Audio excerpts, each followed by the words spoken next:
Welcome to episode 40 of Think Big with Michael Zellner. All positive, no politics. My guest today is Todd Poole.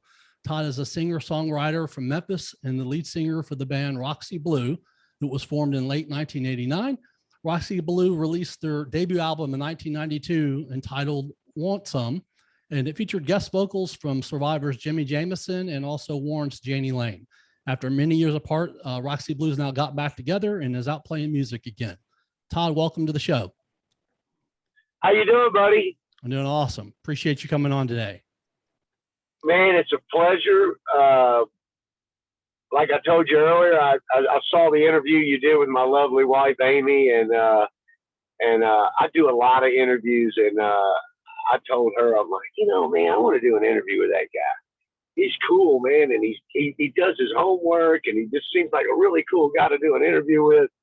And so never really said anything about it until you reached out to me, and I didn't want to still, step on her or anything, but thanks for having me, man. It's a pleasure to be on your show, man. I appreciate the kind words. That means everything in the world to me, more than you know. Todd, tell us something interesting about you that most people probably don't know.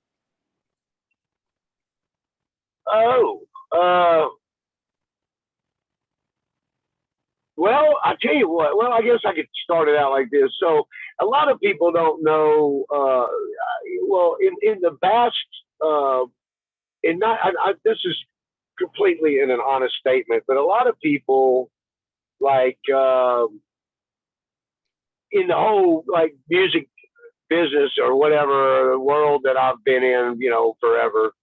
They know me as Todd Poole, the singer, drummer, guitar player, or whatever they want to call me. And that's cool because that's what I've done my whole life, and that's what I like being recognized at.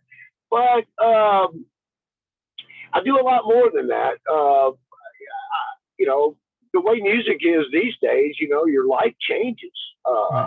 So I guess the one thing that I would have to say that people didn't know about me is that, even though I do still play music and I still love to jam all the time, and Roxy, does whatever, or I'm writing songs and getting in the studio with everybody, I have my own business.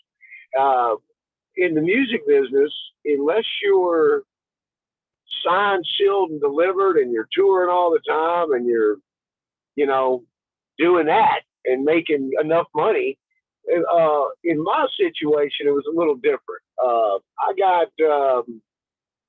We were fortunate enough back in the 1992 where we got signed to Geffen, Tom Zutaut, who signed Guns N' Roses, who signed Tesla, who signed Motley Crue when he was with Elektra, and a lot of people. And we were fortunate enough to get signed with a great label like that. And at the time, probably the most popular label that was out there. And Roxy was very fortunate enough to get that with the help of our unbelievable lawyer, Jim Zumwalt, and with the help of Jani Lane, who really kind of put the wheels in motion about our management.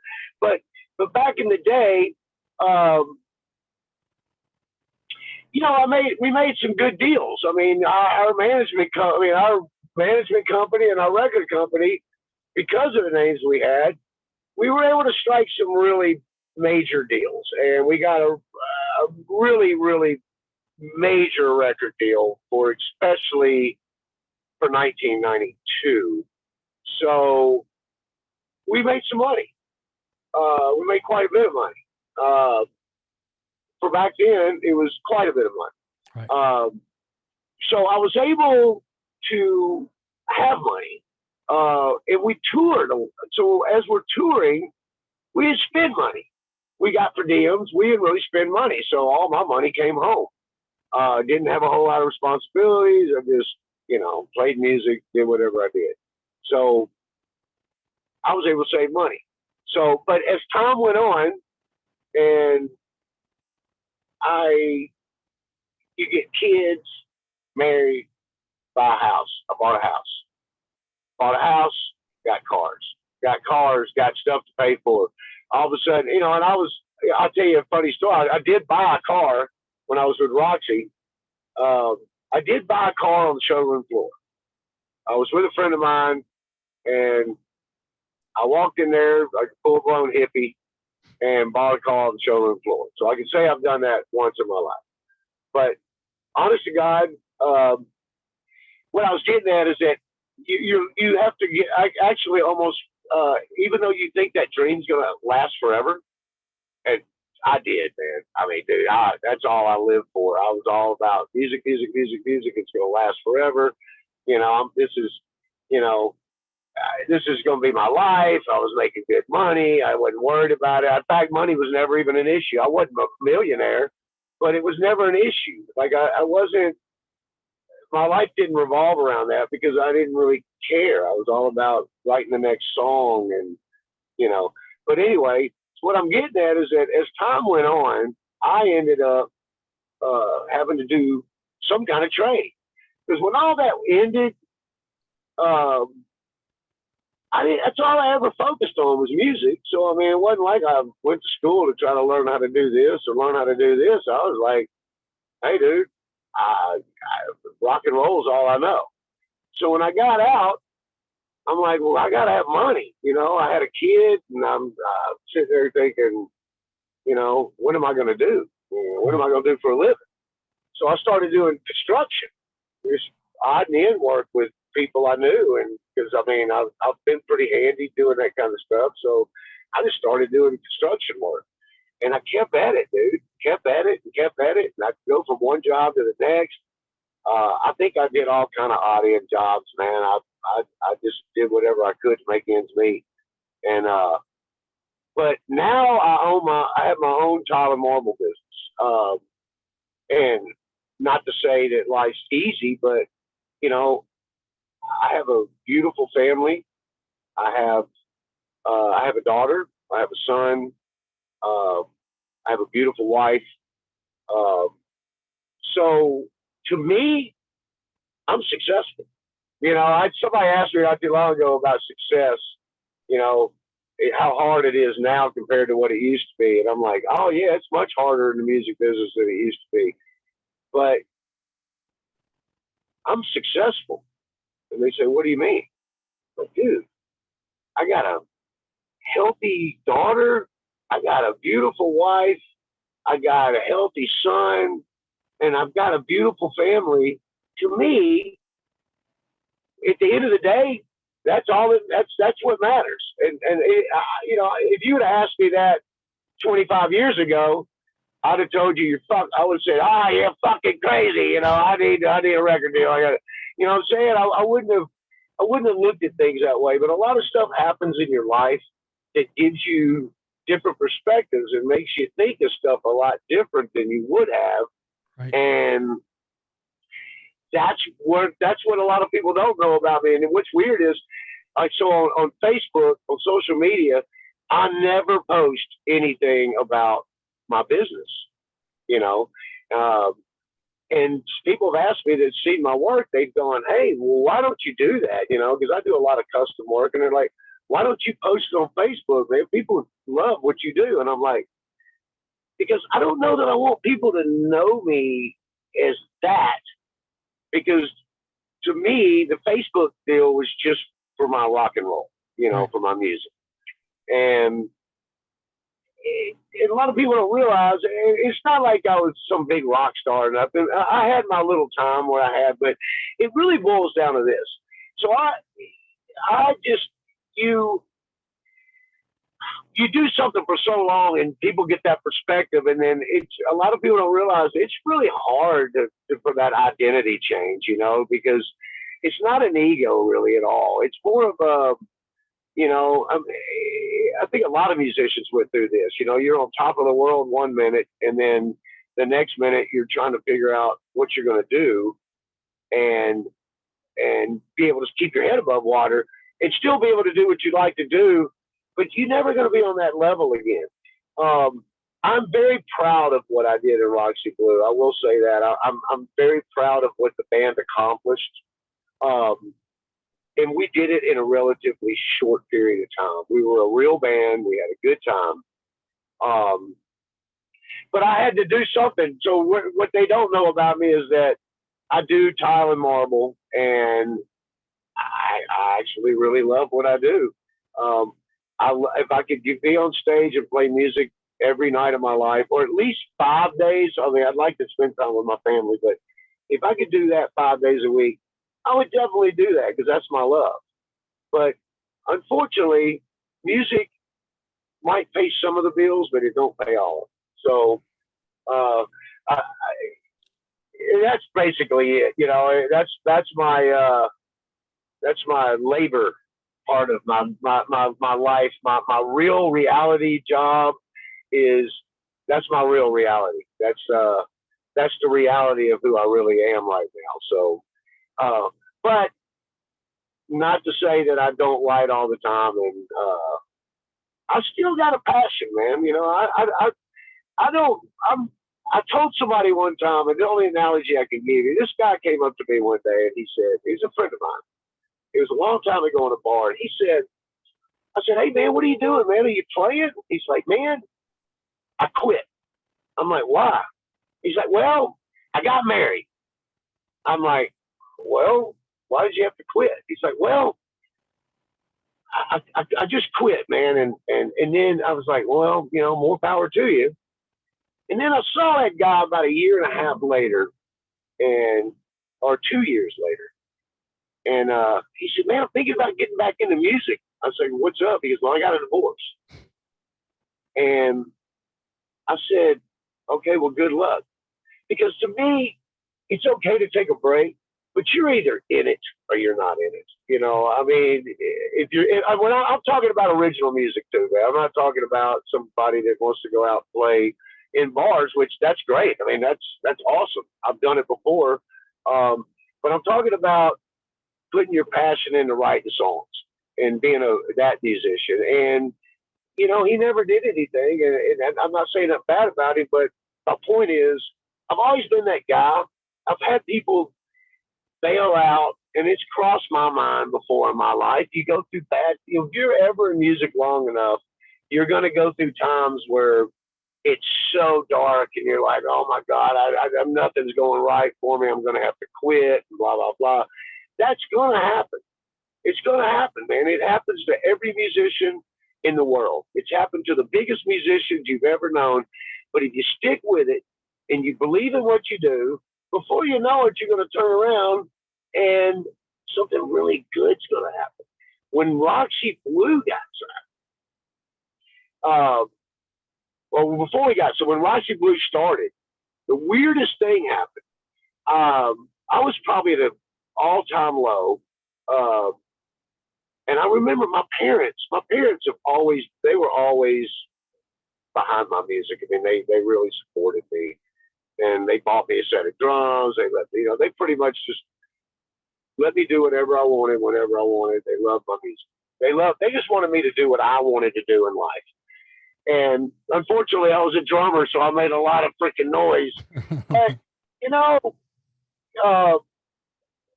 that's the beginning of it. I mean, have that support. But back when Roxy got signed, before we got signed, when we met, I was at an all-time low, dude.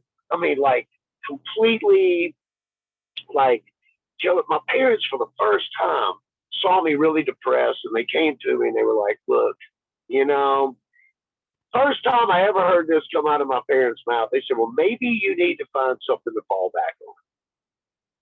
And I'd never heard those words from them before, so that really took me for a loop. I'm like, well, what do you mean? They're like, look, you know, maybe this rock and roll thing, I mean, it's not like we don't think you do it, but you might need to, it might not happen. Now, in my mind, I was like, what do you mean it might not happen? Hell yeah, it's going to happen. It's going to happen. But anyway, that was an all-time low for me. And this is kind of a funny story, and it's kind of a stupid story, but it's the truth.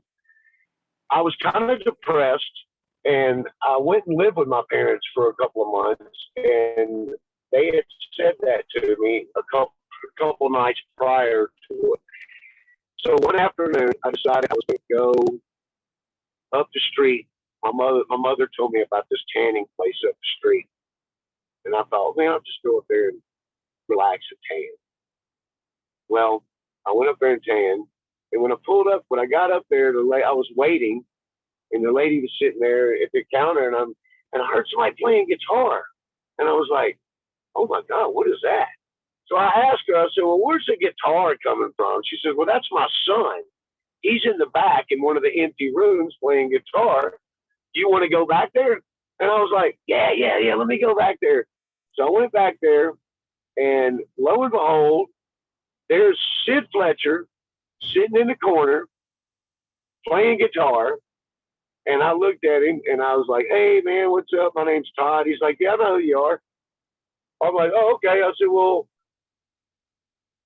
what are you doing, dude? He's like, man, I'm just back here playing guitar, man. And that's what I like to do. My mom owns this place, and I just like to come back here and play guitar. I'm like, hey, dude, you want to start a band?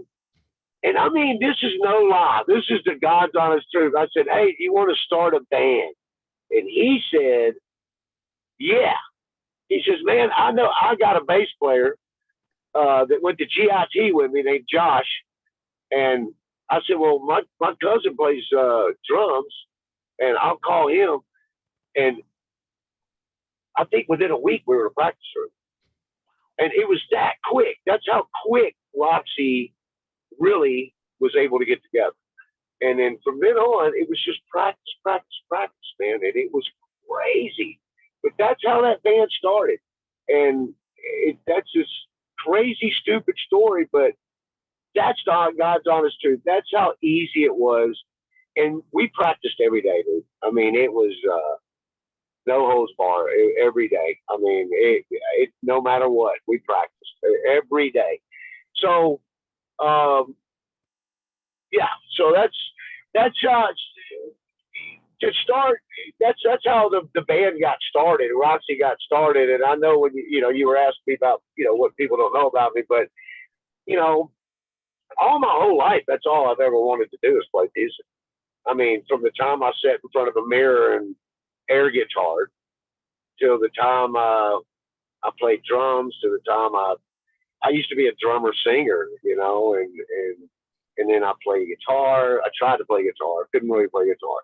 I didn't start playing guitar till I was later in my life, because I could never find anybody to write songs for me, with me. So I'd be writing the songs behind the drums, and I love drums. Drums are probably, if I were to say, drums are probably my greatest instrument. That's what I like the most. I mean, I played drums in Saliva. I played drums in a few cover bands. I played drums for my father-in-law, Jimmy Jameson. So I really love playing the drums, but and I might do it again one day, get out and do it. But I love writing songs, and songwriting is probably my big deal. That's what I love to do. I just love writing songs.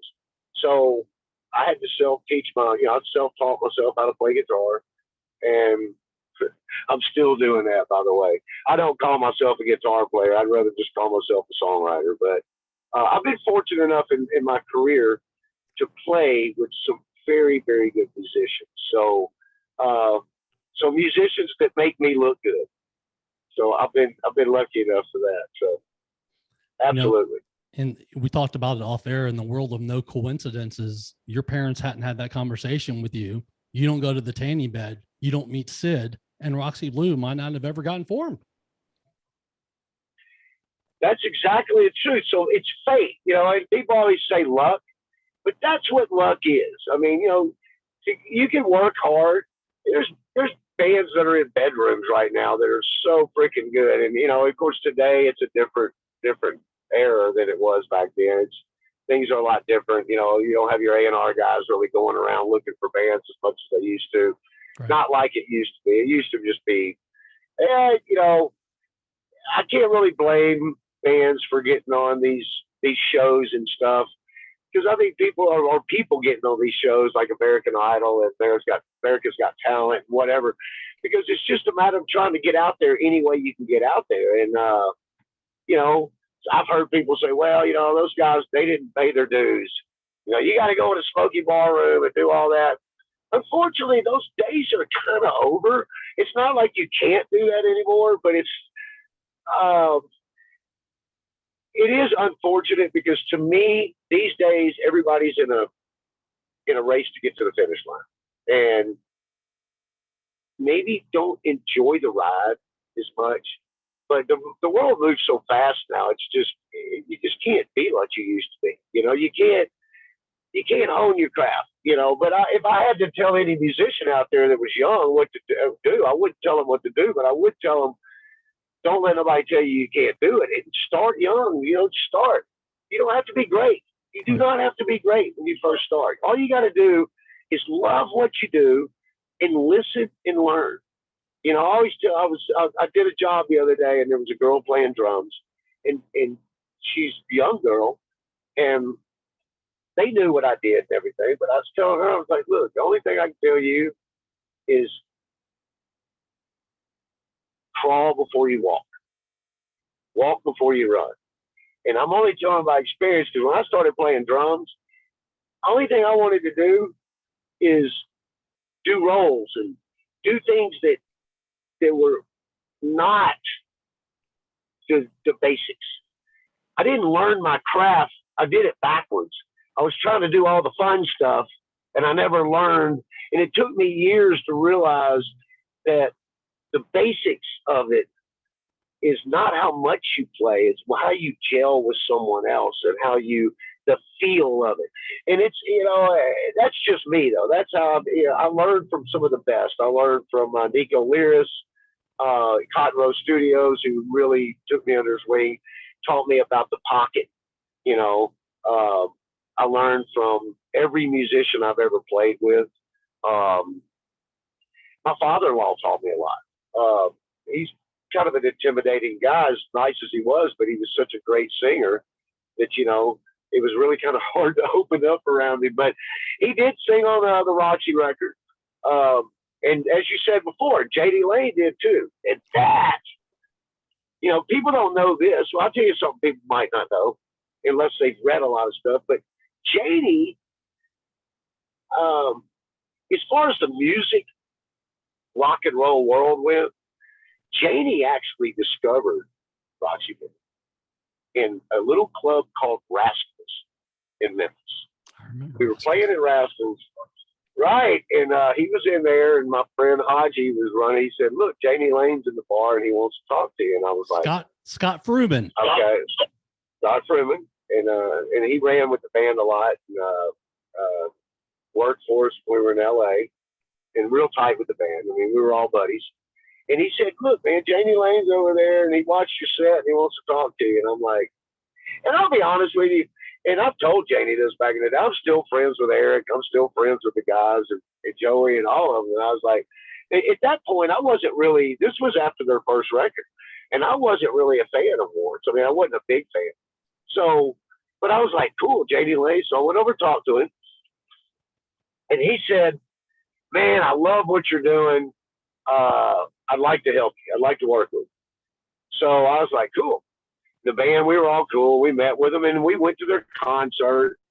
And then at that point, we just started hanging with them a lot, man. And we'd fly to LA and hang with them, and I'd stay with Jani, and we just had big time, you know. And then they started flying their management out to come out and see us because they wanted their management to sign us. And we were taking their management to all these titty bars, and we had limos, dude. It was like back then. I mean, our world was just crazy, man. We do whatever we wanted. We were just, and we were pretty popular in town, and it just worked. And we, so that ended up not working out. We ended up, after we signed to Geffen, we ended up getting, we went through a few managements coming to see us. We ended up signing to Doug Taylor, who had Motley Crue. He was the only band he had was Motley Crue at the time. He used to be with Doc McGee and had Bon Jovi and everybody, but he branched off after the Russia thing, and he only had Motley Crue.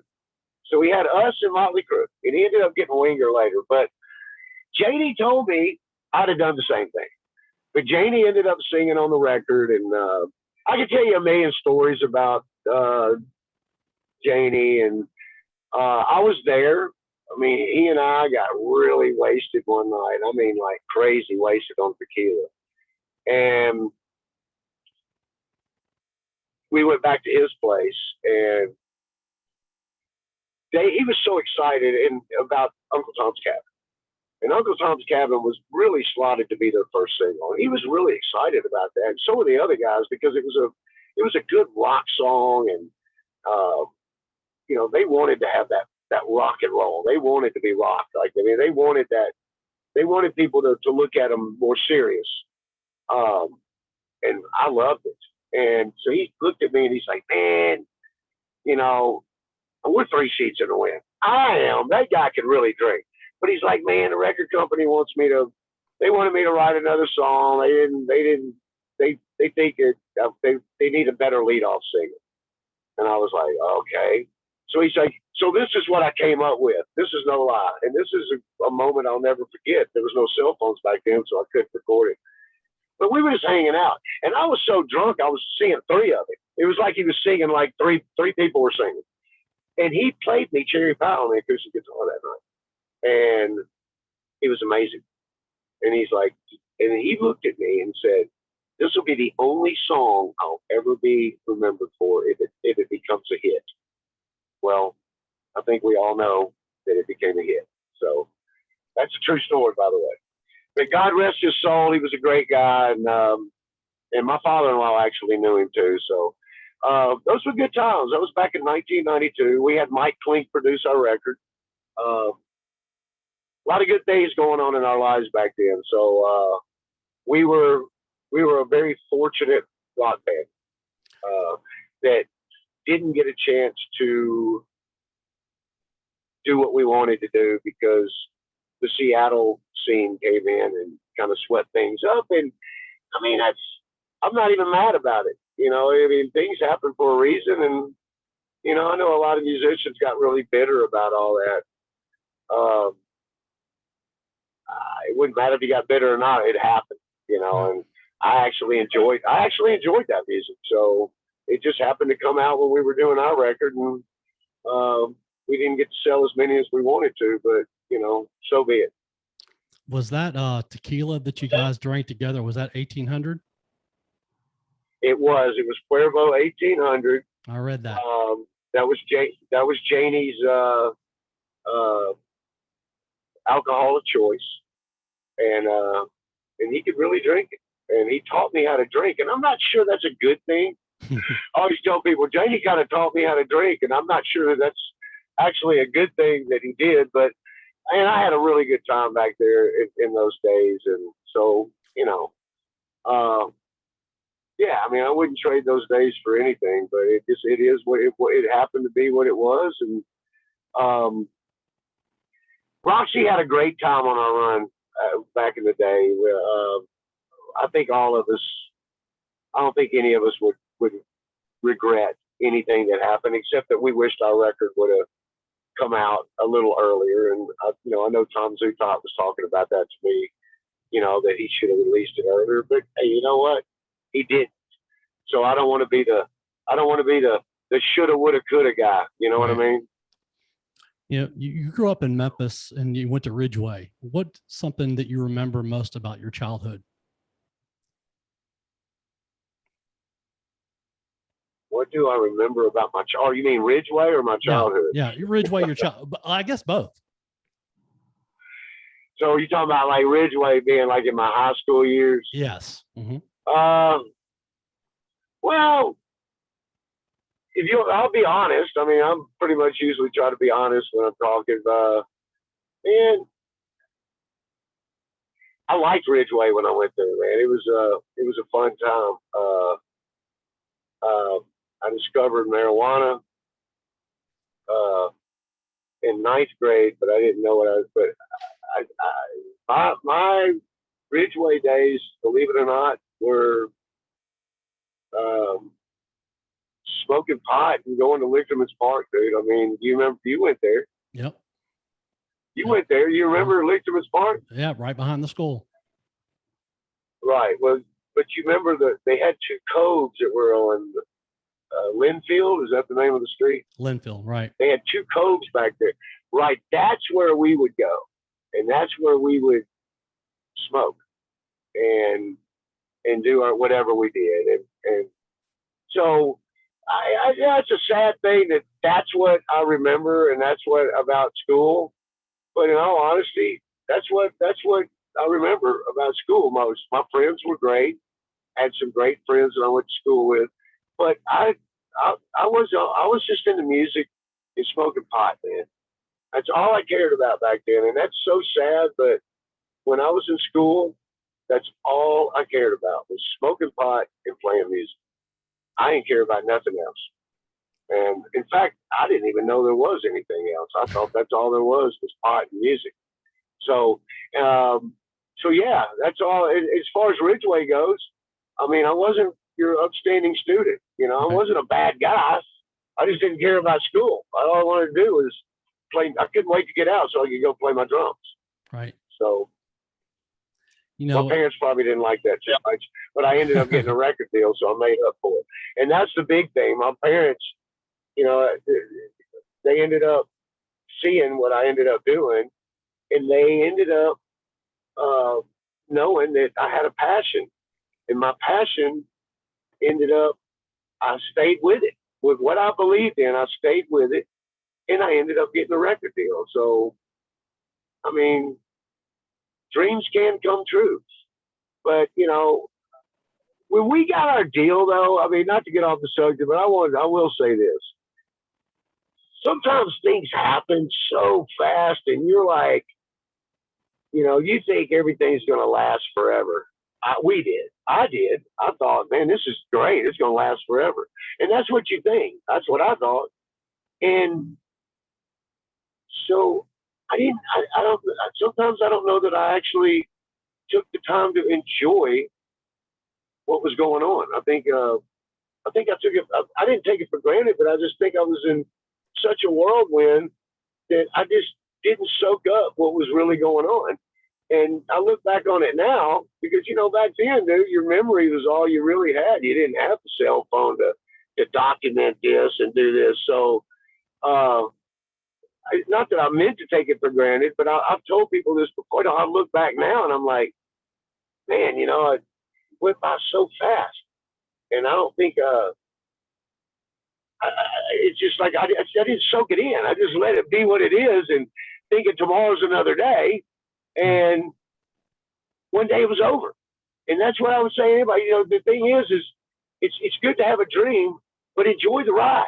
Because if the finish line is not everything you think it is. I mean, even if you reach a plateau of actually getting signed and getting a record out there and doing pretty good, that doesn't. Then you got to go. Okay, now you got to go to the next level.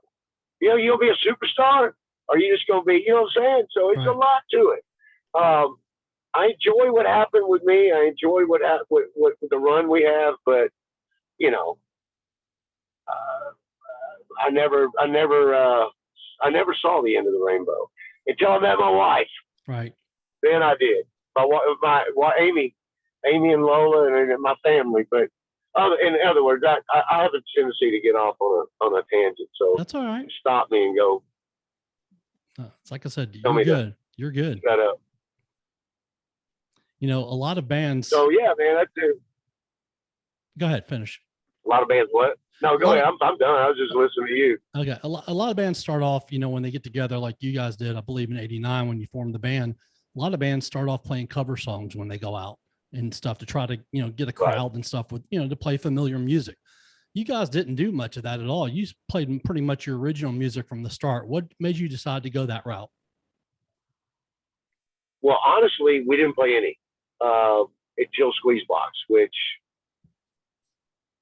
I hated that song, man. I did not want to play Squeeze Box because I just didn't want to. My cousin came up with that idea, Ronnie Knight, and of course it ended up doing good for us. But I think all of us, and I don't even know if we really discussed it. I think I'd been in cover bands before. I don't even think Sid had ever been in a band before. Honestly, I don't. I don't think Sid had ever been in a band. I don't know. I don't know what Josh's situation was, because to be honest with you, I didn't know really much about Josh. Right. We were laughing about this. Josh Wiles still plays bass with me. He's still in Roxy, and he's a phenomenal bass player. But Josh he was always really quiet, so I didn't really know a lot about Josh. But I think everybody, they were really young. They were younger than me. But I think that they wanted to create. And I think the first time we got together, I think we just went in there and started jamming. I don't think we jammed on a cover song or anything. I mean, I don't think that was ever talked about. I don't even know if it was ever on our radar to even think about doing something like that. I just think we went in there and said, let's jam.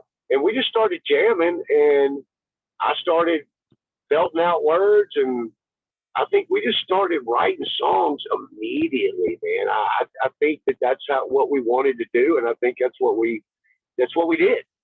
And we all had the same passion. I will say that about Roxy Blue. That band, everybody wanted the same thing. I mean, everybody. Everybody was in it for the same reason. Right. And that's hard to find, man. That's hard to find people that have that same passion. And when you're younger, it's much easier to find people with that unless you get older. But Sid was awesome, and Josh, and they both could just play so good, and they played so good together. And that's the thing. They gelled so good together that they just worked. And then, of course, Ronnie and me worked good together. So that band just happened. I mean, we never discussed it, man. We never said, hey, we're going to. And Squeezebox, the weird thing with Squeezebox is that Ronnie came up one day and said, hey, man, we should do a remake of a song. And of course, if I can remember, and I can't remember everything, but I think I was like, we don't need to do a remake. And he said, we should do Squeezebox by The Who. And I wasn't a Who fan. And I was like, nah. And so we ended up just playing it live. We would play live. I mean, that was our big deal. So we ended up playing it live, and people loved it, man. I mean, so when Tom Zutaut came and saw us from Geffen, the first time he saw us, he was like, dude, when we make a record one day, if y'all ever get on Geffen, we're definitely doing Squeezebox. And I was like, really? But then we had a little bit different version to Squeezebox than the Who did. So we actually, as weird as this, I just got through telling you all this, we still do Squeezebox at the end of the night. Cool. Because it's such a fun song, and people have so much fun with that song, and it's one of those we can kind of let loose songs. And so yeah, the band still just, we still have a good time with that song. So I guess I should thank Ronnie Knight. But yeah, I mean, our intentions were always to play original music. I don't think we ever, we just never thought about covers. I mean, we were going to go record deal. Day one, our deal was, we're getting a record deal, man. I mean, you ain't going to get a record deal playing cover songs. So we were like, dude, we're getting a record deal. So that's how we thought. That's all we thought about. So yeah, there you have it. Roxy was always a original band from day one. So we had a great time doing it. You talk about, after you guys get started, you get noticed in the industry, you get signed by Geffen in '92, you release Want Some. Geffen brings in, you mentioned Mike Klink. He produced albums. You talked about Guns N' Roses, Motley Crue, Megadeth, Jefferson Starship. What was it like to work with him? man, Mike was the greatest. Mike, um, Mike made recording fun. If I say anything about Mike, he made recording fun. He made it every time we were in the studio. He made it special. He had this big thing about making sure that while we were in the studio, that even though he wanted us to work hard, he wanted us to have fun and feel like, it wasn't work. And Mike respected the musicianship that was in Roxy, without a doubt, and he'd worked with some great people, So, but he'd bring in ping pong tables. We used to have ping pong tournaments, so that was insanely fun. So he introduced us to a lot of people. I love Mike dearly. I think everybody in the band. I think I can speak for everybody in Roxy Blue when I say that Mike Klink is dear to our hearts. I mean, he always will be, even though I don't talk to him. I haven't talked to him in a while. I think everybody in the band would definitely say that Mike Klink was the fifth member to Roxy Blue. No doubt about it. I mean, we just love that guy. And he was really, really good at what he did. But he was just a great guy. And he married, his wife was from Memphis. Ironically enough, how crazy is that? That after all that he married somebody from Memphis. So, but yeah, Mike was a great guy. And I mean, it was just fun. I missed those days of recording with him. So, the whole journey was crazy, dude. I mean, it was crazy. I'll tell you one thing about Mike. I'm sorry to make up. One thing about Mike, it was crazy that talk about super crazy. So Mike, being who he was, and knowing, recording all these great famous people that he had done at great records, a lot of musicians that were big time respected, like Dana Strum. It was with Slaughter. We recorded right next to Slaughter at Red Zone or something. Dana Strum came over there. And he wasn't real cool with the band at first, because he didn't know who we were. And then he walked in the room and saw Mike and was like, Mike Klink.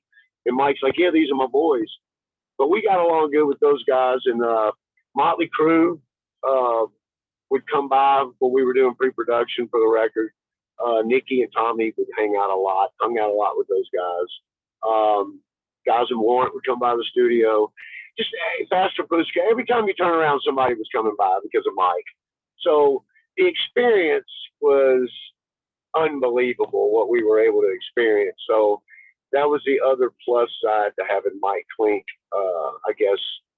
But as far as a producer and a friend, and he and Mackenzie Ryan, they both did Appetite, and they both did our record. So great guys, miss them. So. Your music and your lyrics, they were awesome, but, most people know, music is business and timing is everything, as you talked about. You said, quote, I was driving in the car with Todd Sullivan of Geffen, and we heard Nirvana belt out Smells Like Teen Spirit on the radio. I was a changed man. It's hard to compete with the sound of a generation, unquote. However, just because grunge was now taking over didn't mean your music, wasn't good, because it was, but the business part of things changed in music. And when something is new and appealing, labels and radio stations, they jump on the next best thing. And, it was just, it wasn't just Roxy Blue that was affected by Nirvana and Pearl Jam. They changed music for a lot of bands, didn't they?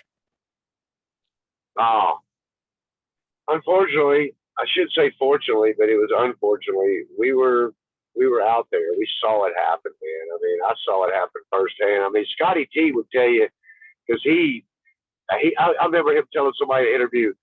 So he said, man, we were right there with it, man. I mean, we saw all that happen firsthand. And they're like, well, what do you mean firsthand? He's like, well, he goes, I remember one day we walked into a club or something, and I probably was with him. But he said, I walked into the club, and we were wearing our cowboy boots and rock and roll and whatever we were doing. And the next week we walk into the same bar, and we walk in, and we're wearing the same thing we were wearing, And we look up and everybody in there's got flannel shirts on. And it's like, we just looked at each other. He says, you just knew right then things are changing. And that's a true analogy. It changed that quick, man. It was crazy, man. I mean, the whole business, it was scary. When I heard when Todd Sullivan played me their Nirvana, and it wasn't even the finished project. I think it was kind of a demo. But when he played that for me, we were in his car. I didn't know what to expect. I thought he's just playing me another band. He's like, it's a new band that Gary Gertz just signed. You ought to check it out. So he plays Smells Like Teen Spirit, and it changed me. I mean, it literally, I hate to say it, but it literally made me not want to record. I wanted to go back and start a record over. It was just that powerful to me. And it wasn't that I wasn't being true to what we were doing, but it was something about it. I don't know what it was, but something about it was crazy. And it was like, I don't know. It was something more than music, right, that got a hold of me. So, yeah, it was a magic moment. So I don't know. I think it needed to happen. As much as I hated for it to happen, I think music was getting, a lot of bands were sounding alike. I never really thought Roxy Blue was a hair band, though. I mean, I'm not down in any bands when I say that, but I never thought that we were a hair band.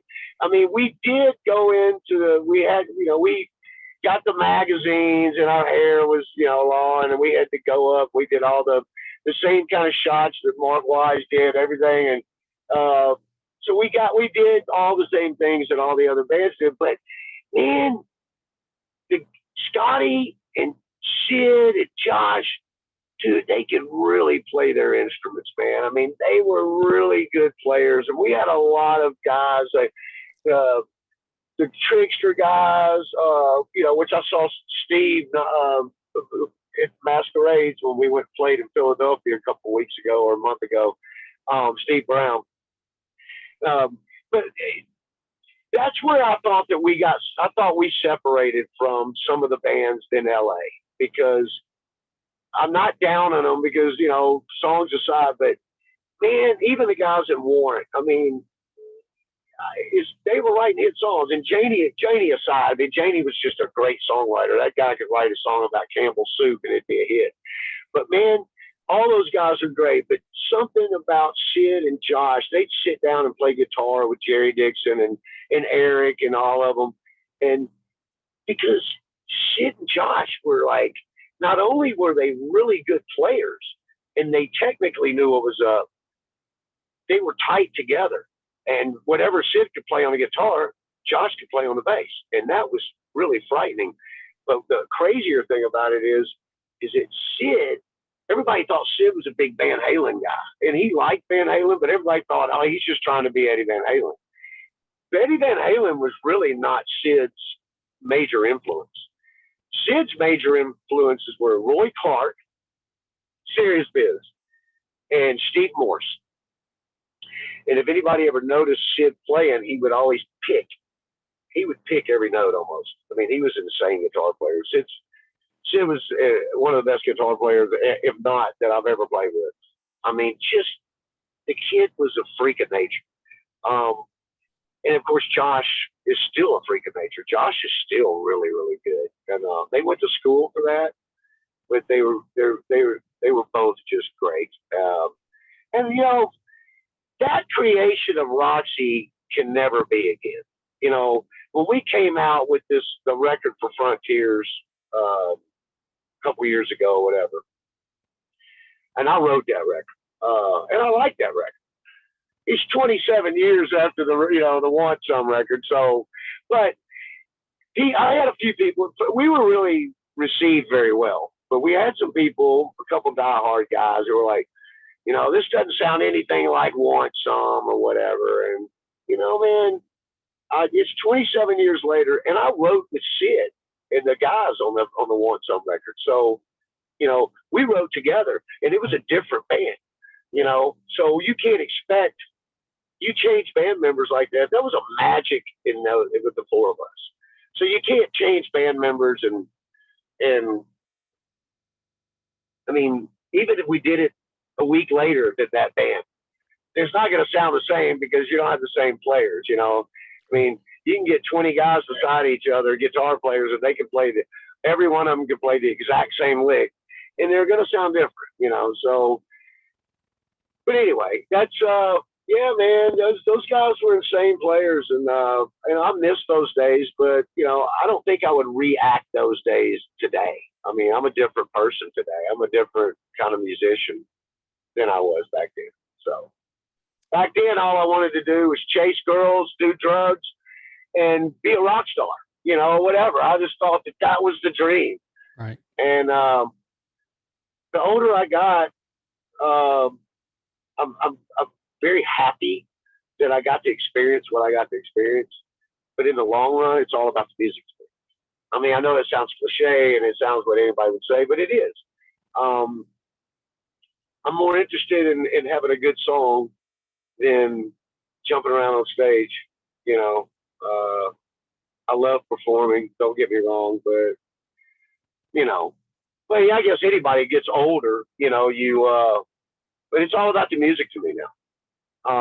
So, I mean, yeah, it's great, man. You're making me kind of mentally go down memory lane.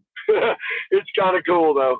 Well, let's go down there a little bit more. You know, one night you were with Tommy Lee. Oh, yeah. Tommy Lee, you know, not too long after you left Roxy, and he said to you, quote, "Dude, Roxy did not make it to the point where you can't reinvent yourself. You need to go back and reinvent yourself," unquote. You know, you did that. You formed Saliva in 1996 with Wayne Skinny and Josie Scott. You played drums for them for a few years until 1999. You know, besides playing the drums and not doing vocals, what was different about playing with Saliva that you remember about that time that was different from Roxy? Well,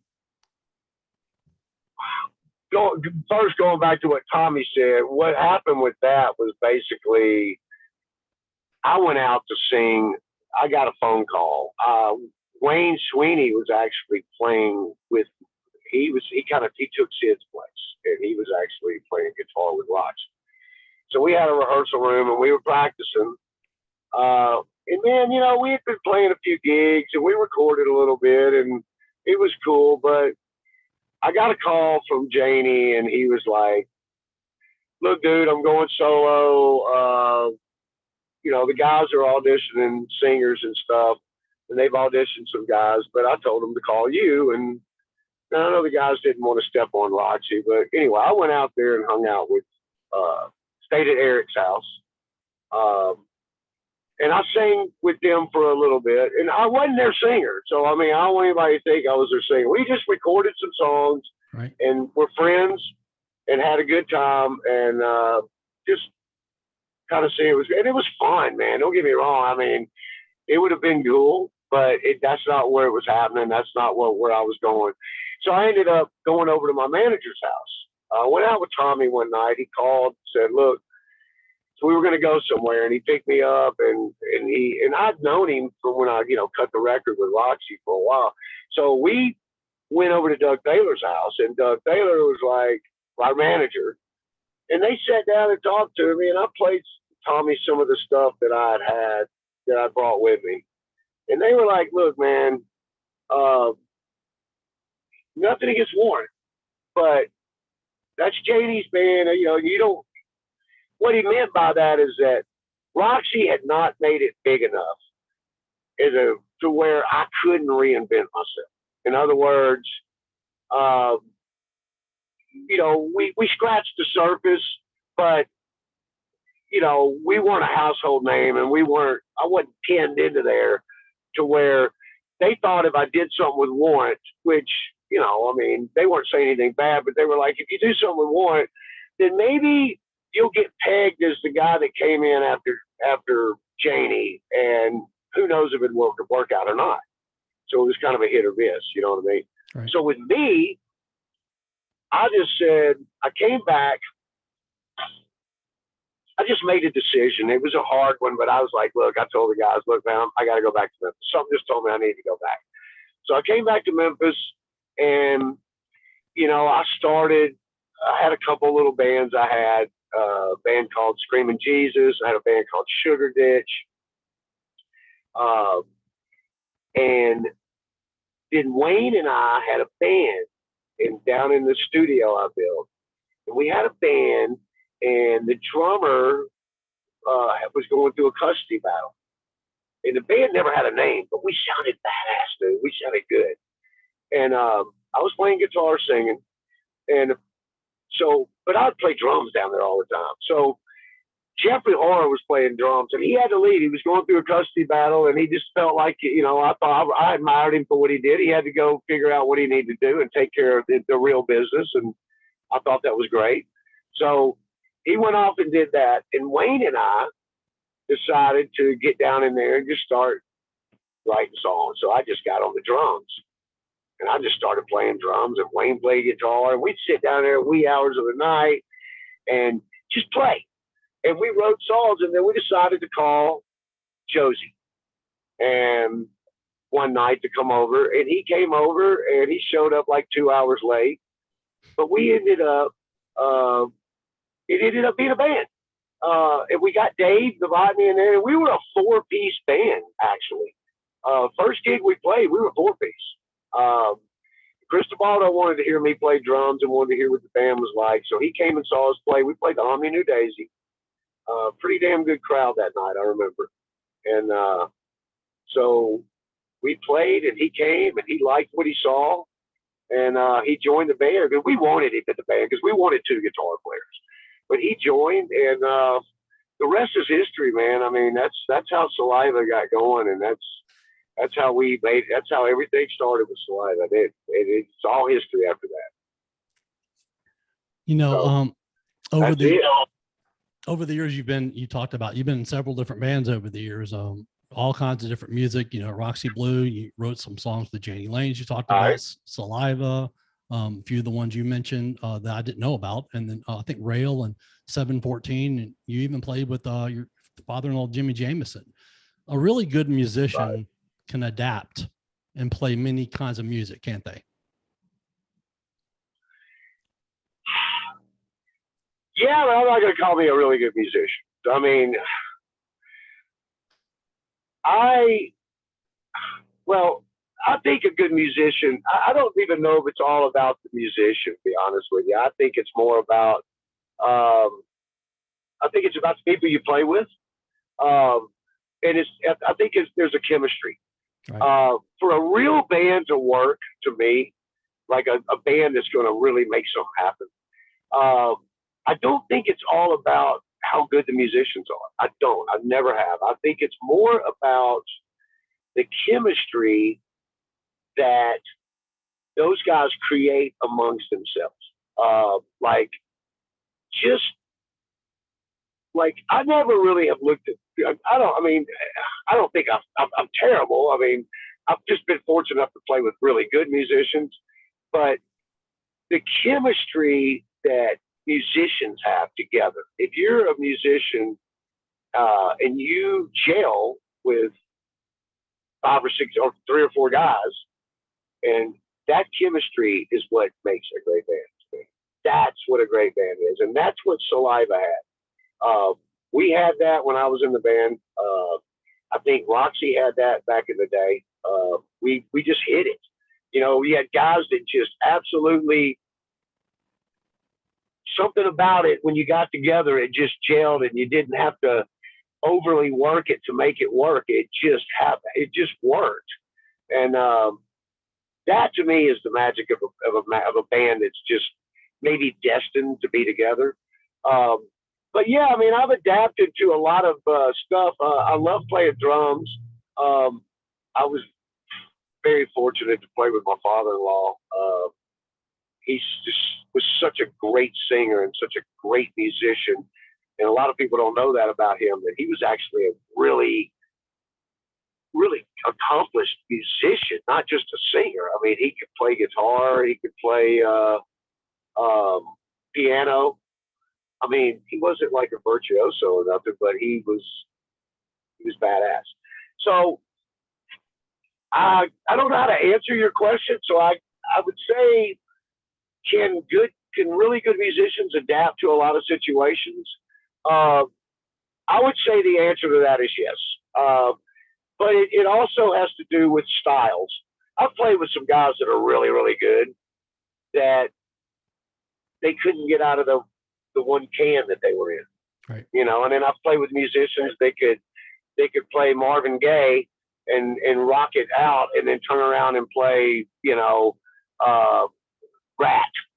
So, you know, but Memphis, Memphis is full of great musicians, man. I mean, they really are. And there's a lot of good albums and a lot of good records out right now that I've been listening to, and that are local guys that are just absolutely killing it, you know. And I think Memphis is at a pretty good point right now. I mean, we got some good music going on. The Fast Mothers, Tracy and Chris Rubel and Wayne Walker and John Davis and Cricket. I mean, they got a band called Fast Mothers here in town. I don't know if they just came out with a new record. It was produced by Jimmy Falk, who played Roxy Blue drummer. And man, I got to tell you, it's I didn't really care for it when I first heard it, and I like the Fast Mothers. But if I were to be honest with you, I heard it the other day, and I didn't hear it in a great speakers. And I listened to it, and I did. It's like a lot of records that I really like now. I didn't maybe get it the first time I heard it, Right. and I didn't get it. I was like, it's not that I thought it was terrible. I was just like, it didn't really blow me away. But then I thought to myself, you know what, man, I'm going to get in my truck and I'm going to jam it out. I owe them that. And man, I got to tell you, those guys should be very proud of themselves. It's a very good record. I know I'm plugging their record right now, but I think I owe them that because, I wasn't over the top about it the first time I heard it. And I got to tell you right now, I love it. The production's great. The record is a really good record. Fever Tree, some friends of mine, Fever Tree, John Patterson, who plays drums for Tortora's, his band, they got a new record out that's really good. So there's a lot of Memphis, and I know there's more out there, but there's a lot of good Memphis music out there. And man, it inspires me. Some of the stuff that's closer to home for me inspires me. I'm not too big for anything, man. I'm always looking for something to inspire me to be better. So I need to, man, besides just a cup of coffee. Right. You've I'm sure you remember the movie The Blues Brothers with John Belushi and Dan Aykroyd, and one of the famous lines is, "We're putting the band back together. We're on a mission from God." Tell us why, after 27 years, that you guys, since 1992, that you guys decided to go for it again. Well, we didn't really. I had people asking me. Rick Rule, my buddy Rick Rule, is Every Mother's Nightmare singer. For years, he was saying, "Todd, you got to put Roxy back together." I just had other things going on. I had 714 and Rail, and I just, and it just didn't feel right to me. So as time went on, I kind of got with Sid, and I was trying to get Sid's a dentist now, and I'm trying to get him to do it again. And I thought I had him at one point, and he's just not in that place. Sid's always that guy. He wanted to be everything he could be, and I just don't think thought he could be everything he was. So I didn't push the issue. But the reason we got back together is we got asked to do a show. Jim Green at the time, and it was Bank Plus Amphitheater. Brett Michaels was coming in, and it was going to be Brett Michaels, Tortora. They wanted Roxy Blue to play, and Every Mother's Nightmare, and there were some other bands. But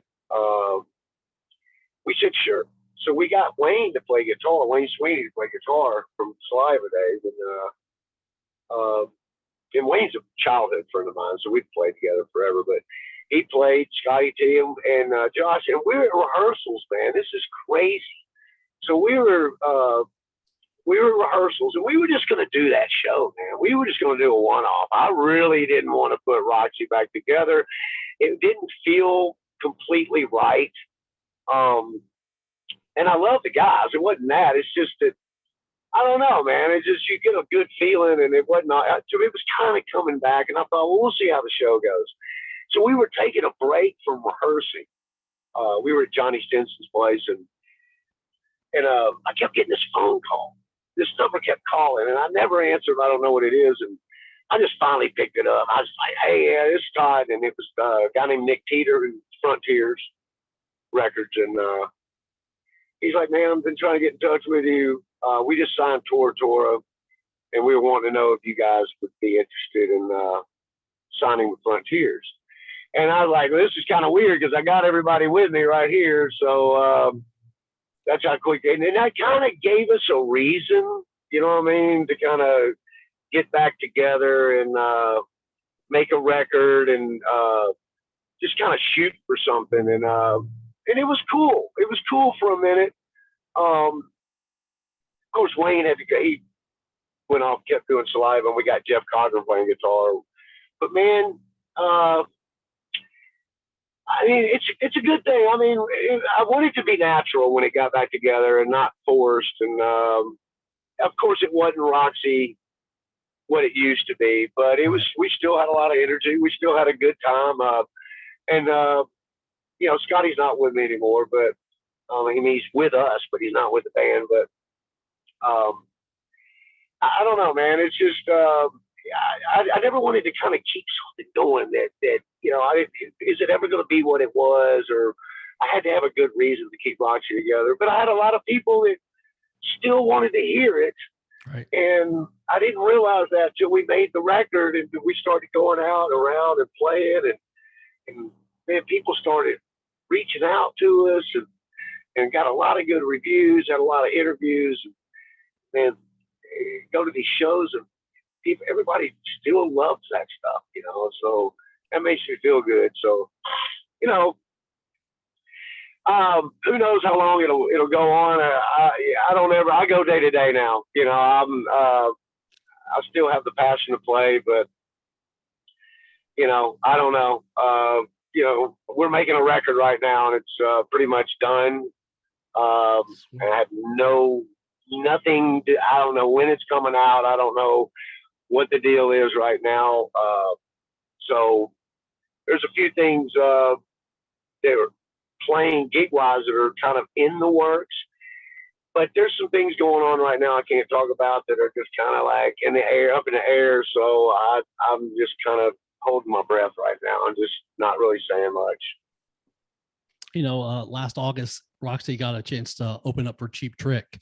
You know, for people that don't know, Cheap Trick, you know, has performed live over 5,000 times. They've sold over 20 million albums. You know, they're also in, you know, the Rock and Roll Hall of Fame. You know, how was that? Oh man, that was a bucket list. I don't think I could put smiling the whole day. I mean, I love Cheap Trick. Amy and I, my wife Amy and I, we love Cheap Trick. And Jimmy, my father-in-law, you know, he knew the guys.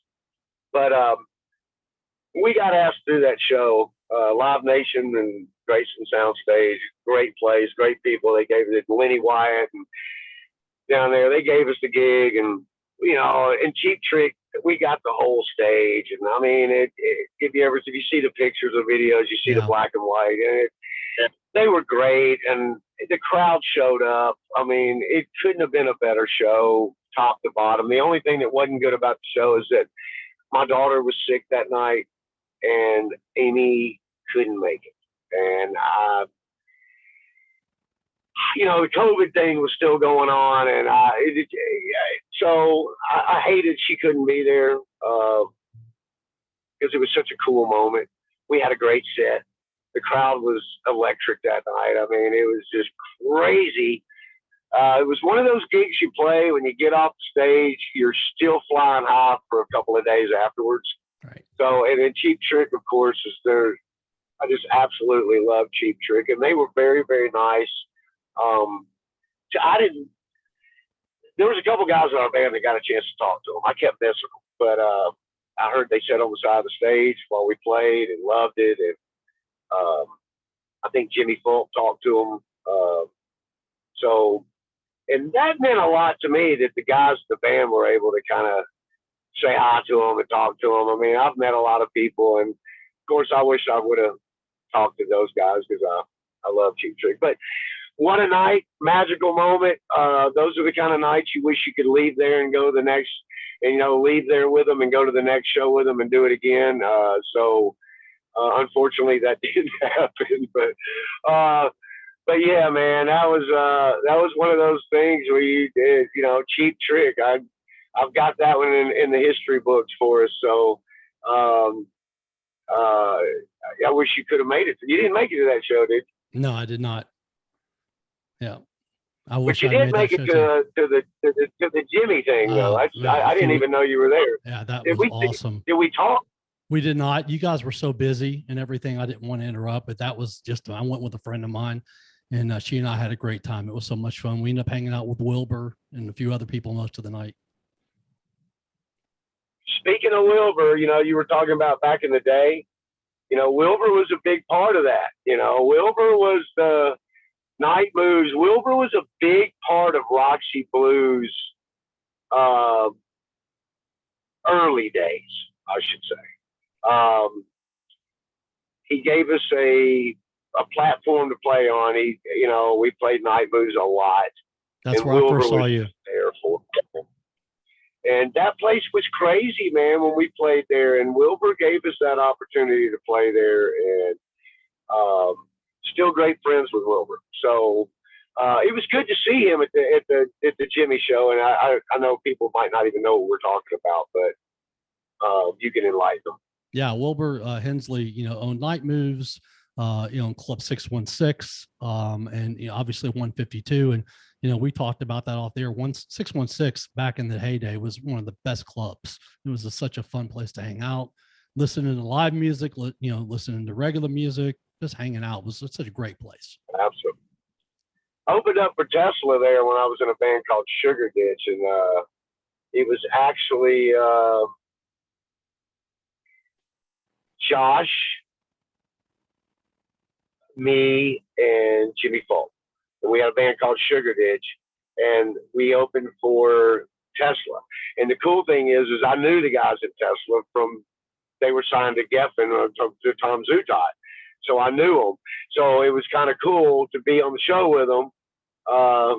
And, you know, they gave us full run or whatever we wanted. So that was a lot of fun. The 616 was it was a great club. You know, I miss places like that they were big and nice, and that you didn't have, like Minglewood was a great place, but I like the places like the Daisy and stuff that you could get, you know, 1,200 people or 1,000 people in there and have a really good time and not have to worry about filling it up with 2,500 people or whatever, you know. So I miss a lot of the old days. And Memphis used to have all those places, and but maybe it'll happen again. But, you know, I hope it does pretty soon because I'm getting older. You know, I saw a really great post about when you guys played with Cheap Trick. It said from a fan, funny story. I went to the bathroom at the last minute before you started. I heard the drums hit and I was washing up saying, oh my God, oh my God. A lady near me said, I don't think that's Cheap Trick. And the guy said, I know, it's Roxy Blue. And she asked, are they any good? And that guy said, hell yeah. Hearing that from a loyal fan, just hearing the drums hit and knowing it's you, that has to be pretty awesome. Yeah. And hopefully that lady left there loving the band. That's very, you always like to hear that coming from people that it's always good to hear people from back in the day that still appreciate what you did, that were there back in the day, that still listen to that stuff. it makes you feel great. It makes you, what it does for me is it makes me feel like I did something that emotionally moved somebody. And to me as a songwriter, that's all I could ever ask for, really. Is, if you're writing a song, does it touch somebody? Does it change somebody's life in some way, form, or fashion, good, bad, or whatever? And that's what you shoot for. So yeah, to hear something like that makes you feel unbelievable. And speaking of that, which is crazy, on the last record, I wrote a song called "How Does It Feel" on the self-titled Frontiers record. There's a song on there I wrote called "How Does It Feel," and I got a message from this lady, and I get messages from fans across the world sometimes. It's just so flattering because it's like, wow. But I got a message from this lady, and she goes, "You don't know who I am, but my husband and I wanted to call and thank you, and we also wanted to find out what you wrote the song, How Does It Feel about? Because it's helped us through a really hard time. Our daughter overdosed. I think it was a heroin overdose the year before. And they said they had a really, really rough time getting over it. And when they heard that song, it did something to them. And it helped them through that time. So as a songwriter, I'm in awe, man. When you hear something like that, it's like, wow, everything I did. I mean, it's nice to play in front of, 1,000 people or thousands of people, but you hear something like that and you feel like you really hit a home run and you help somebody. So, and the crazy part about that story is this. So I wrote her back and I told her what it meant to me.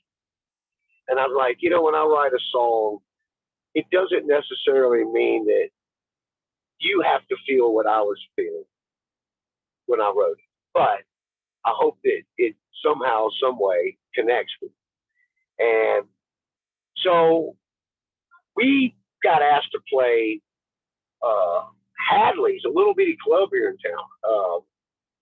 They wanted us to play, and we normally wasn't playing smaller places like that, but we just wanted to play, and we hadn't played. So we just said, cool, let's go play. So we're playing the gig, and all of a sudden, we're getting ready to be done, and I did the song, and I told that story before I played that song, and didn't know that anything, and I just told the story. And then we're getting ready to leave the stage, and I looked down, and there was this lady standing in front of the stage when we were playing at the end. And when I got off stage, she was sitting there like she wanted to say something to me. So I went up to her and I said, "Hey, how you doing?" And she said, "I just want to let you know, I'm the lady who wrote you the message about how does it feel. My daughter's the one who overdosed."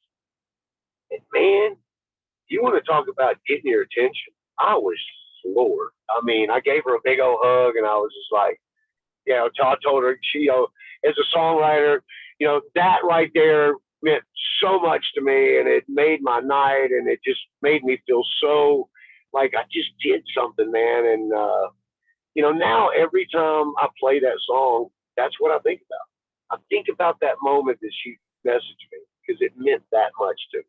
So, yeah, not to get off on a tangent, but that meant a lot to me for somebody to reach somebody like that and make them feel good. I just wanted to make somebody feel good. So that has to have that effect on people. Just has, like you said, just has to feel incredibly amazing to you. I mean, you guys don't get back together and play that show with Bret Michaels. That doesn't happen. Those people don't hear that song.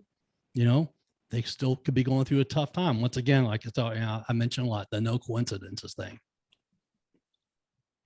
You're right, though. I mean, it is a chain of events. I mean, things happen for a reason. Sometimes you just don't know why it happens. Right. And it just happens. And you're right. If we wouldn't have got back together and made a record and put it out, and,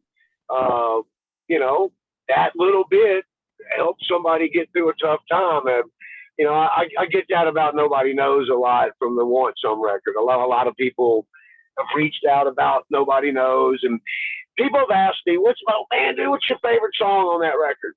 I really don't know because I'm so close to them, and every song on my records that I write, they all mean something different to me, like I wrote a song about my father when he passed away, and I didn't really write it about my father passing away. I wrote it about how I dealt with it, which was really hard.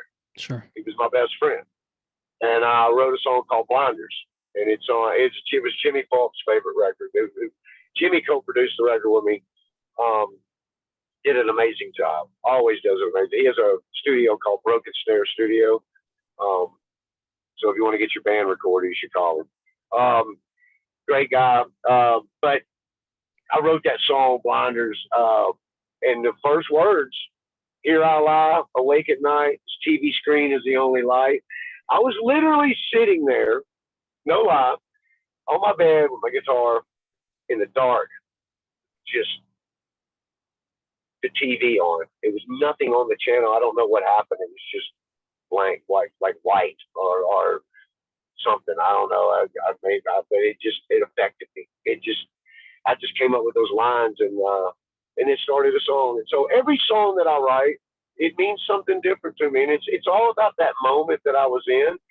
And it's funny because I've had people come up to me and go, "Man, I love that song you wrote about blah, blah, blah, or this situation."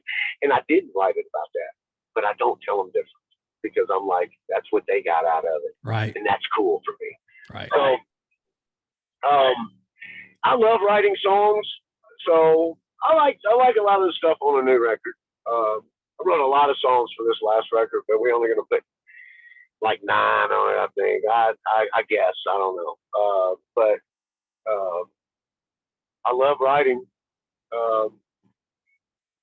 So my wife, Amy, she wrote a song. She's a songwriter.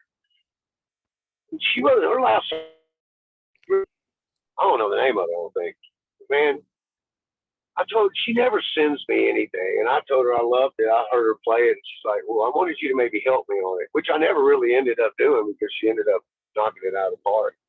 But she sent it to me, and I was playing it, and it literally made me cry. I mean, it's so beautiful. It's such a great song. Maybe she'll get it recorded one day and you can hear it. I mean, it's so good. Hope she don't mind me telling you all that, but it's really, really good. I'm a fan. So, you said, quote, "Rock and roll is alive and well. The best you can do is be happy playing music. You can't go in the door with 1 foot in and 1 foot out. You're either all in or all out because it's too hard." You mentioned that earlier. If you want it, you have to be strong enough to take criticism. If someone says you suck, instead of getting mad, you have to go out and make yourself better. It's a brutal business, what's left of it. If you're going to survive in the music business, you have to be happy and stay strong and true to yourself, unquote. You've put your heart and soul in music your entire life. I would say, Todd, you have been true to yourself with music, haven't you? I think I have. I question myself a little bit on that because you're always searching for self-satisfaction. Right. And I don't know that I'm ever satisfied, I mean, I'm always, and I guess that's what keeps the drive alive. But thank you for saying that. But what I said is true. I can say that. It is a brutal business. If you happen to get lucky enough to get into the business, which is not, the business is way different now than it used to be. But if you're lucky enough to get into the business, it is one hell of a brutal business. And if you don't have thick skin, chances are you won't survive. Right. I mean, because for every 2 people that tell you you're great, there's going to be 5 that tell you you're not. And everybody that's a musician out there, and I know this is the truth because I'm this way. If you're passionate about what you do, then you want everyone to love you. Everyone. Not just one person, you want everyone to love you. That is absolutely impossible. Not everybody is going to love you. Not everyone loved Van Halen. Not everyone loved the Beatles, but almost everybody did.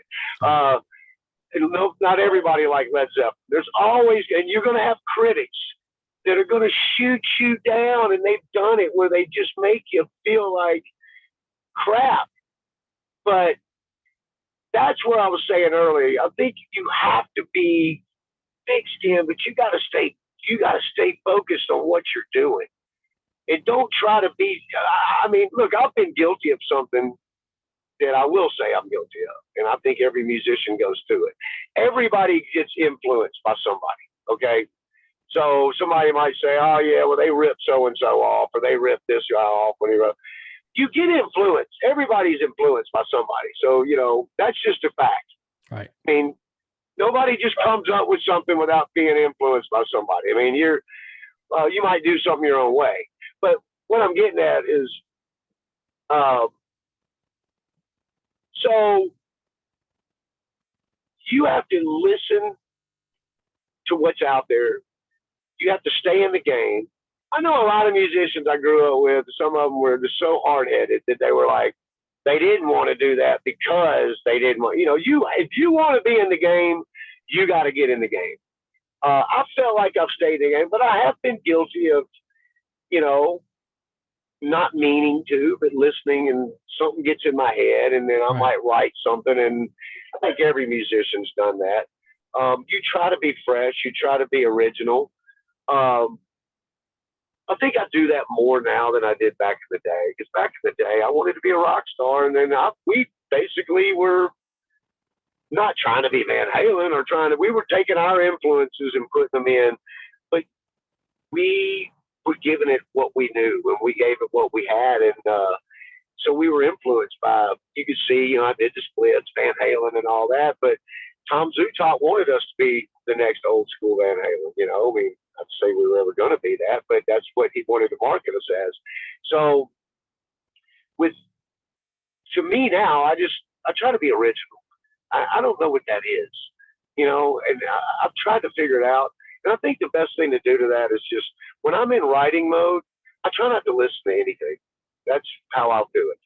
I just try not to listen to the radio, which I don't listen to a whole lot, but I try not to listen to anybody else's music because I want to be original.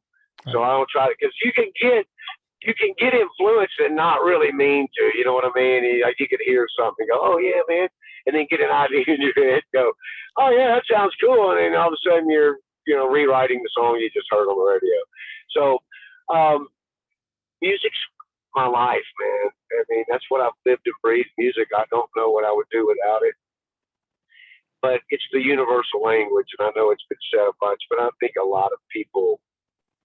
think music is a healing process for a lot of people. I think people can, if you're not, a lot of people that are sick or people that can't communicate.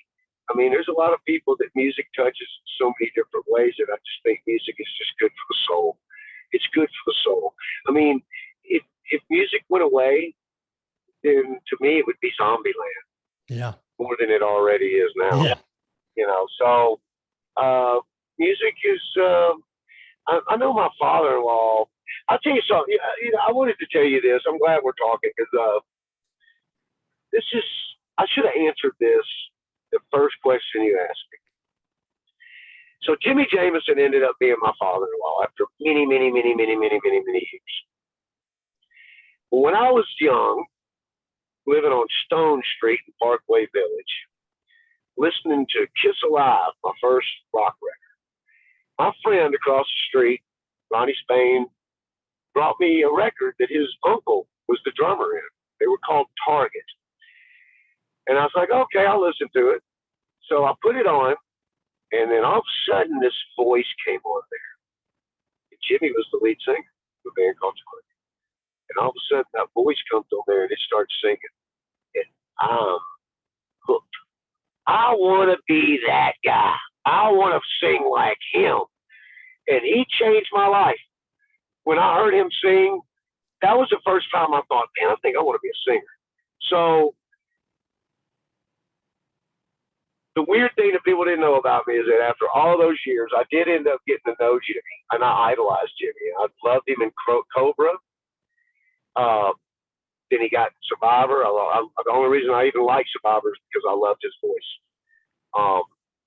Songs were good on Vital Sign, but his voice was everything. Right. And all of a sudden he sings on my record, sings on Roxy Records. And I kind of got to be kind of friends with him a little bit. And then I met his daughter. And that wasn't intentional. It just, we clicked, and he became my father-in-law. And that is a crazy thing in my life, that he was one of the main reasons that I wanted to be a singer, if not the only reason, back in the day when I was 10 or 11.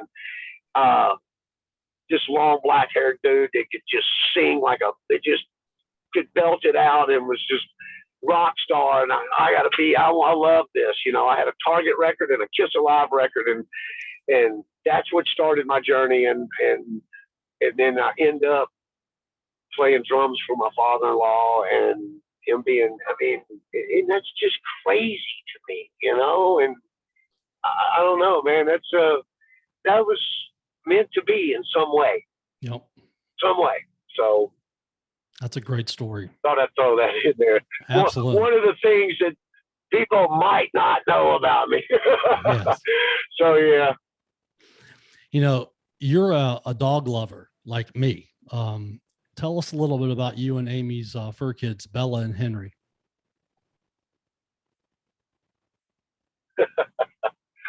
Well, they're awesome. We love our pups, man. So Bella, I got Bella for the girls, and she's a Yorkie, and she's just a brilliant dog. I mean, she's just absolutely like a human, and I love her dearly. But Amy got a rescue named Henry, and I had a Rottweiler. We had a Rottweiler named Jack at the time. It was just everything to me, and he passed away right after we got, not long after we got Henry. And Henry is an Australian Terrier, and he's deaf. And he's kind of filled that void. And I didn't think any dog could fill that void, but Jack passed. It really hurt me. And, man, Henry is like my best friend. And people joke about that because I talk a lot. And, my best friend is Henry, and he's deaf. So, but man, I got to tell you, it's and Amy works with animals, so she's such an animal lover and so good with animals, and I love her for that. And we just love our pups to death. They're family, just like anybody else that has pets that love animals. Like, we just absolutely adore our puppies. And Henry's, they're full rotten. Okay, that's all I can tell you. So. Bella's basically Lola, our daughter's dog. It's pretty much, they grew up together, and so they're like two peas of pot. And Henry's really Amy's dog, but they're all family dogs, I guess. And we love them dearly, and I don't know what a day would be like without them. And unfortunately, that day will come one day. I hate the fact that dogs don't get a chance to live as long as humans, because it's just not fair. I agree. So, but we love them. And thank you, because nobody in an interview has ever asked me about our pups, and we love them. So they are part of. They have to put up with our career like everything else, and so yeah, thank you for asking. Oh, my pleasure. I love dogs too, so definitely. You're talking about Lola. She turned 15 this past January 8th, and she just started 9th grade a few weeks ago. And I think your son Luke just had a birthday August 3rd. You seem to be a proud and loving dad, Todd. What do you want people to know most about your kids? Well, I'm pretty fortunate. Both of my kids are just they both have big hearts. If I were to say one thing about my daughter and my son, Luke and Lola, I normally don't talk much about them on interviews and stuff, but the one thing that, I love them dearly, and they're great kids, and, and it's a given. But the one thing I would say about both my children, and Amy and I's daughter, they have unbelievable hearts. They're such kind-hearted souls, both of them. Amy's a really kind-hearted soul, and I'm sure Lola gets that from her. But Luke is that too. When Luke was growing up, I always noticed that Luke always was befriended like the underdog in school or whatever. And Lola's kind of always been that way too. You know, they never have been judgmental towards people, you know, for their color or for their disposition or anything for that matter. They've always just treated people with kindness, and that's why I think I'm fortunate and to have two children that have just great, beautiful souls. So that makes me feel really, really good. So thanks for asking. My pleasure. Amy Jamison Poole. And of course, you know my wife. You know my wife's amazing. Yeah. Your loving wife. I could just say that. She's going, don't you talk. Yeah, I love my wife. You guys have celebrated your 18th anniversary on May 8th, which is also Mother's Day. I would say appropriately. You do your homework, man. Oh, thank you. Amy also just celebrated her birthday too, just like you did. You know, you talked about how you guys met, you know, and, you know, with Amy, with, you know, Jimmy and everything, and the love of your life. What's this journey been like with you guys together? Well, I mean, probably like anybody else's. I mean, it's been a roller coaster. I mean, interesting enough, when I met Amy, I was working at a place called Yarbrough's Music, and Mark Crawley said, "Have you ever met Jimmy? I know you know Jimmy. Have you ever met his daughter Amy?" I'm like, "No, I've heard about her. I've never met her. I've been over to Jimmy's house, never met her." Yeah, well, she's over there buying a Taylor guitar. You should go over and say hi. I think he was trying to set us up. So I went over there and said hello to her, and she was really nice. She's very pretty, but she was really nice. So I went back on my way, and then the next day, I got a phone call at work, and they said, "Todd, line 2," and I answered it. And she says, "Hey, Todd, this is Amy Jamison. I saw you yesterday." And I'm like, "Hey, how are you?" And she says, "I'm doing good. I just wondered, are you with anybody?" And I went, "No, I'm single."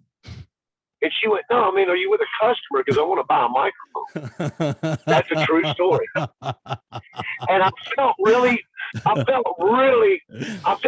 really bad. And I felt embarrassed. So I was like, "Look, I think it was that night or the next night I was in a band called Rail. We were playing the Hard Rock when it was on Bill Street, in the middle.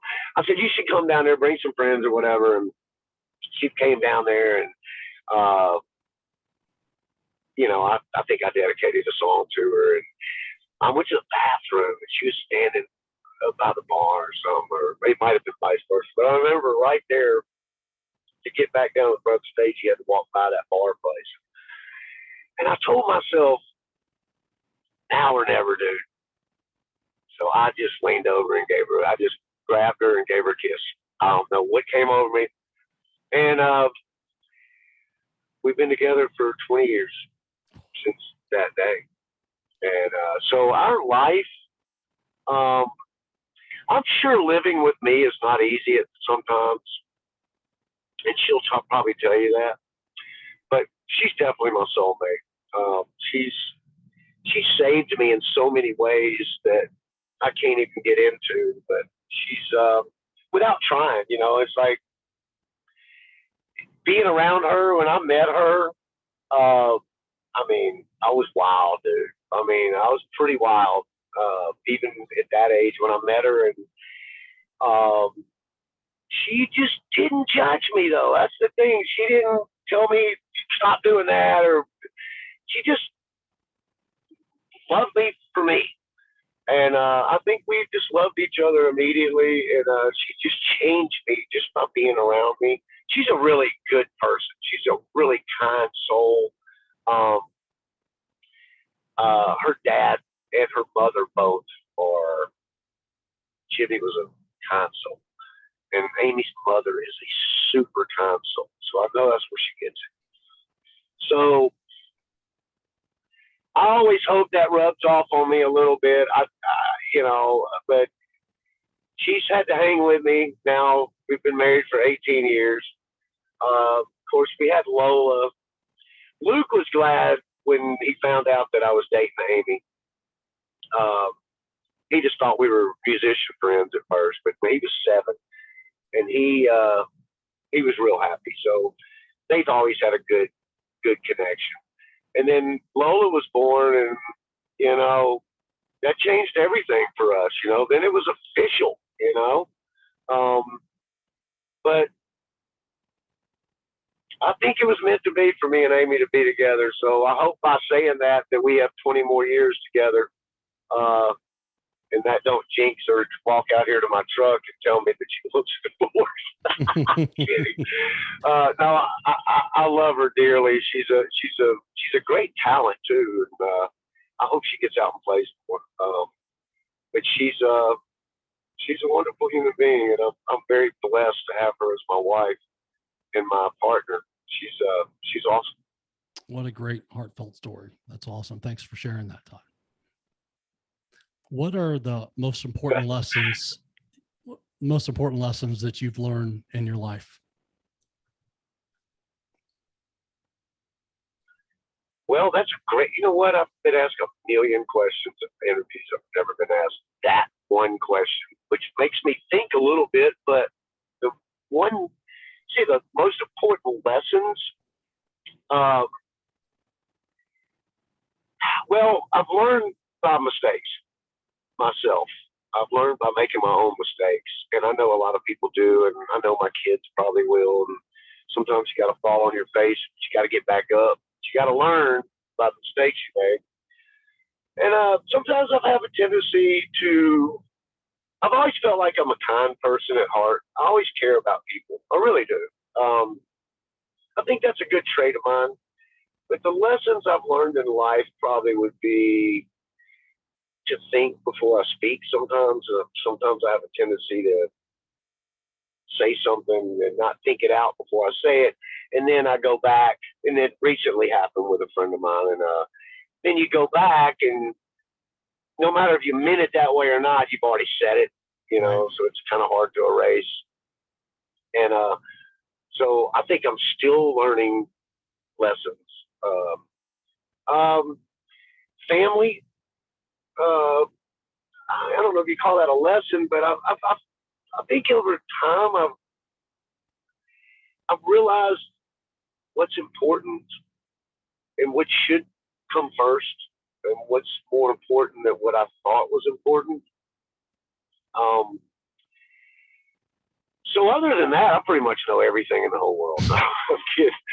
Man, I don't know. I don't know what kind of lessons. I learn lessons every day, and most of them are by my mistakes that I make, and I try to be a good person. I really do. And I feel like I need to lead by example with my kids. I think in my life,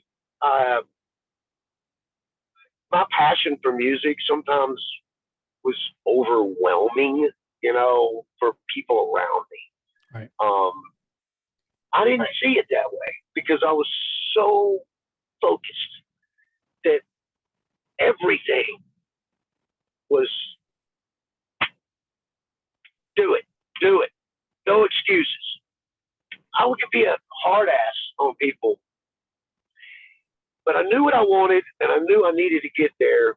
And if you're going to come along with me for the ride, then I need you to be there with me. And it's not that I didn't have their feelings in heart, but I guess the lesson I learned is to be able to step back and take a deep breath. You know, I always thought that it was going to end. You know, I don't get it done today, it might not be there tomorrow. And I probably burnt some bridges down the road that way, not meaning to, you know. I've got a mentality of, you know, balls to the walls. You know, I mean, if I'm a no excuse kind of guy, I'm that guy. I mean, I don't feel like I don't look for a reason why it can't be done. I'm looking for a reason for it to get done. You know, and that's how I've always been. And sometimes I can come across as a real dickhead. I mean, doing that. To me, I can't, because I've had to explain myself to people before, and I know there's some issues. I've heard through my career, I've heard that, I've heard musicians that, hey, you know what I mean? You just come on, I want to jam with you, Todd, but I heard you were hard to work with. I'm not hard to work with. I got my eye on a prize. Right. And I know what, I guess what I could say in that statement is this. Once you've had a little bit of taste of what, when Roxy got, we didn't become major successful, but we got a taste of what it was like, and once you get that taste, then you want that again and again and again. And I think that's where I got caught up, is I was such wanting that more. I wanted that more and more, like a drug, I wanted that, that, I've always said Memphis, and I love Memphis musicians, and I'm proud to be a Memphian, but I've always had this thing about Memphis mentality and Memphis musician mentality, and because I've ran across so many people that were just not willing to take a chance, not willing to step out on a limb, more apt to down somebody else for what they were doing. I've probably been guilty of doing that too, but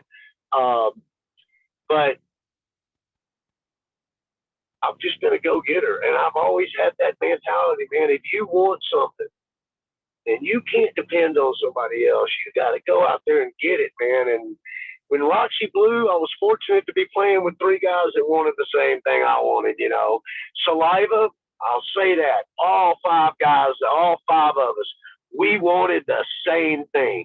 If you were to ask Josie Scott the same thing you just asked me, we're talking about right now, he'd probably give you the same answer and tell you, hey, man, I see something I want. I'm going to go for it. I mean, I know what it's like to get out there and do it. And I do know that they'll chop your head the second up there. And there's people out there that are going to do it. There's people out there that are they're going to put the 24 hours in if you only want to put 12.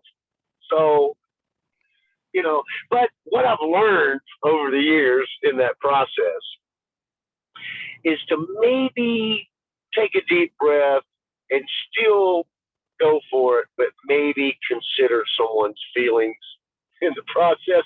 I think I've gotten better over the years with that. There was a time where, they used to make the joke, and this is a joke, by the way, but Scotty T used to say it. It's like, hey, dude, let me give you a good analogy of what he would say. So this is how I used to be back in the day. So, hey, man, look, man, my uncle passed away, dude. I don't think I'm not going to be able to make rehearsal. And I'd be the kind of guy that'd be like, well, man, what time are y'all going to bury him? Because we can practice later. I'm not saying that that's what I did, but that's right. Like, I was so gung-ho about music that I woke up and I went to sleep. That's all I thought about. I mean, it's like, and I'm sure that I heard some people down the way doing that, and that was not my intention. So I guess the major thing I probably learned in my life over all of that was to maybe be a little more considerate of other people's feelings, man. I mean, not everybody's me, and I mean that with respect. I don't mean that in a bad way. I just mean that everybody has their own feelings, and not everybody's wired the same. So everybody's wired different. Sometimes you got to step back and understand that, and understand that someone's emotions are different than your emotions. And just like somebody would respect me, I like to show them the same respect. And I had a situation happen a couple of days ago, someone that I care deeply about, and I hurt their feelings. And I don't know. Sometimes time is the only thing that'll heal that, and I hope that happens quicker than later. But anyway, yeah. So that would be my answer to that. Just to be kind and try to consider other people's feelings. How can people find you guys, Roxy Blue, on social media? I think if you go to our Facebook page and like it, I think that all of our social media stuff's on there. We're on all of, I think we're on everything. You know, Spotify. I think we're on all of it. I'm not really in control of all that, so I don't know. But I do know that if you go to Roxy Blue's Facebook page, pretty much all of the site, anything we're on is on there, so you can punch on there. So, and hopefully we'll get some new stuff up for people soon. That would be awesome. You also talked about, you know, your own business. I think it's called Todd's Tile and Marble Designs. You know, I told you off air that I saw some of your work. Yeah, Todd's Tile and Marble Designs. Yeah, it's your work is spectacular. Yeah, if anybody needs some good custom tile work. Yeah, you like it? Cool. Yeah, so people can contact you on your personal page and send you a message if they're interested in getting some work done with you. Absolutely. Thanks for bringing that up. Yeah, I mean, if they can just message me on my Facebook page and say, "Hey, man, you know, get in touch with me. I'm open, and I do great work, and I get good prices, and